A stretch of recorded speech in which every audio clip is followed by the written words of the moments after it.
Coucou Virginie. J'ai encore 3 minutes de retard, alors moi la ponctualité. Alors aujourd'hui, je vais répondre à la question de Véronique qui m'a envoyé un mail super intéressant pour me demander si une maison écolo était feng shui. Alors Véronique, c'est une de mes clientes avec qui on a travaillé ensemble sur sa féminité et sur son couple avec le feng shui. Et là, elle est en vacances dans un éco-village où toutes les maisons sont faites en terre, en bois et en paille. Donc c'est un éco-village apparemment très très sympa et elle se posait cette question justement. Donc elle m'a envoyé un mail et merci Véronique pour cette question. Alors je vais te répondre tout de suite Véronique, non, une maison écolo n'est pas forcément une maison feng shui. Par définition, une maison écolo, c'est une maison plus respectueuse de l'environnement et plus respectueuse de notre santé, de notre bien-être. Je rigole parce que j'ai mes voisins qui jouent dans la piscine. Donc vous avez toute l'ambiance du sud autour en direct avec moi. Donc ouais, une maison écolo, elle respecte normalement l'environnement, elle respecte aussi normalement notre santé.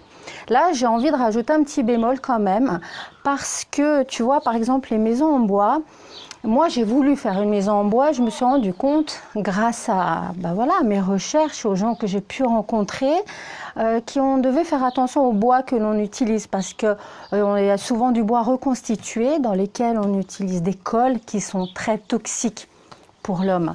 Donc faire une maison en bois qui est toxique, c'est un petit peu un non-sens. Surtout que si on fait une maison en bois, c'est pour se sentir bien, pour être, avoir un esprit plus, un état d'esprit plus écolo, plus tranquille, on va dire. Hein. Donc attention aux maisons écolo. Moi par exemple j'ai opté pour une maison en Syporex que j'ai isolée en laine de bois. Alors tu vois, il faut faire aussi attention au Syporex puisque j'ai su par la suite que le Syporex, du Syporex émane des microparticules d'aluminium. Donc on sait ce que fait l'aluminium. Alors maison écolo, oui, attention aux matières que l'on utilise. Alors on peut tout à fait faire une maison écolo sans faire une maison feng shui. Hein.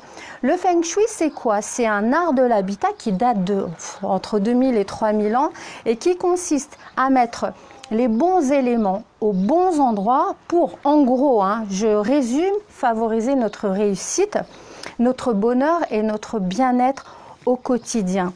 L'idée, c'est de créer une miniature de l'univers dans notre habitat. Et une miniature de l'univers, c'est quoi? C'est juste utiliser les éléments qu'on trouve dans l'univers, dans la nature.